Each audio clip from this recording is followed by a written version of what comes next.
Hi, it's Jennifer Iserloh, and welcome to Healthy Cheats, where I show you how to live the good life and be healthy too. So today I thought it might be fun to do a chocolate tasting, and chocolate is one of the most decadent, rich, indulgent ingredients out there.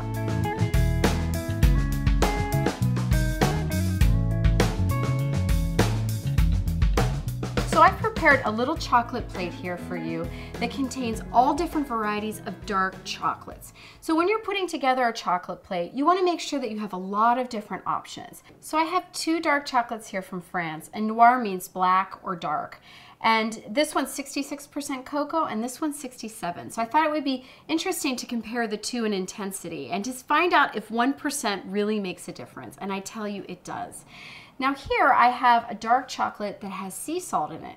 And I know that might sound strange to put salt in chocolate, but salt works like a magnifying glass and it intensifies any flavors that are already present in the chocolate. And if you like sweet and salty, then this is your bet. Secondly, in this row, I have this beautiful crystallized ginger chocolate, and this is also made with dark cocoa, and it's one of my favorites. Sweet crystallized ginger, it has sort of this crisp tooth feel to it. When you bite into it, it crackles, and then you've got the dark chocolate on the outside. So if you like bitter and sweet, this is definitely your bet. And last in this row, I have a chocolate made with hot chili. And this is really Latin inspired, and we have a lot of really funky Latin restaurants in Hoboken where they combine spices with chocolate, and they make this incredible Venezuelan hot chocolate that I love. So when I saw this one, I had to grab it for my tasting plate.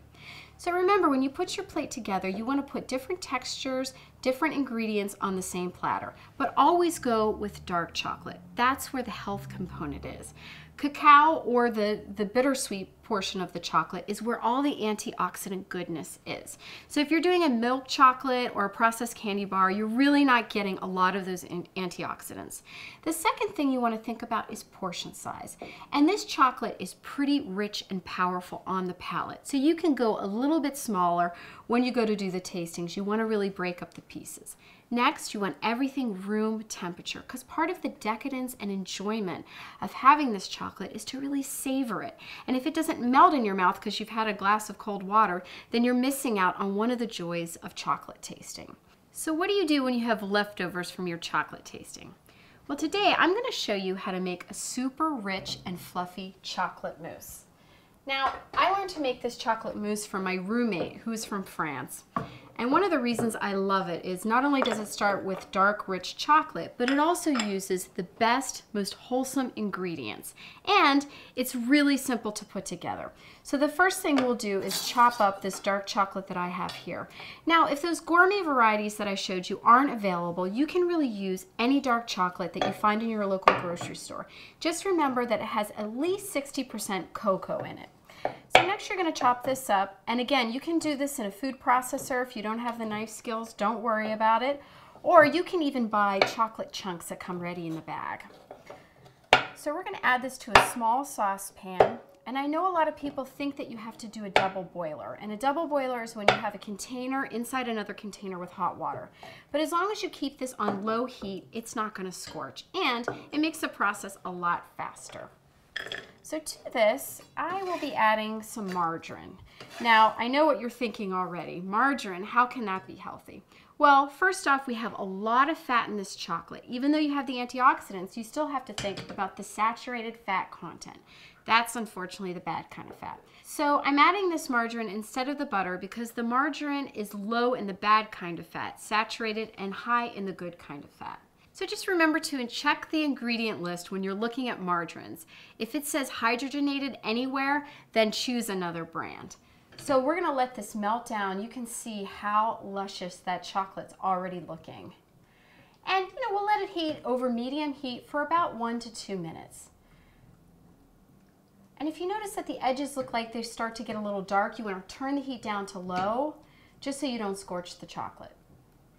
So our next step is just to add a little bit of sweetness. And one thing I love about making desserts at home is that you can totally control the amount of sugar that goes into your treats. Now this is a dark, bittersweet chocolate mousse, but we still want to add just a little bit of powdered sugar to sweeten it up. Now I use powdered sugar here because it melts instantly inside the chocolate. If you were to use regular sugar, sometimes it can be a little bit granule. So now I'm going to add 5 egg yolks, and I reserve the whites because that's going to be the fluffy part of the mousse, and I'll show you how to do that in just a second. So I add the egg yolks so they can cook very gently inside the mixture, and we want to mix till it combines. And eggs are great. They're full of amino acids, and that's really important for building muscles. And you know, contrary to popular belief, eggs actually don't raise blood cholesterol. So we'll let that rest off the heat. We want this to cool down a little bit while we beat our egg whites. Now this is something that mystifies a lot of people, but it's so easy to make beautiful beaten egg whites. And this is a base for a lot of classic French desserts and a lot of gourmet desserts. So I have the 5 egg whites here, and I have this great mixer. But you can use a handheld mixer if that's what you have, whatever's available to you. And the secret to this is just to add a little bit of salt. The salt actually helps to hold the egg whites, and the salt is going to bring out that super rich flavor of the chocolate. And we'll beat this on high for about 1 minute.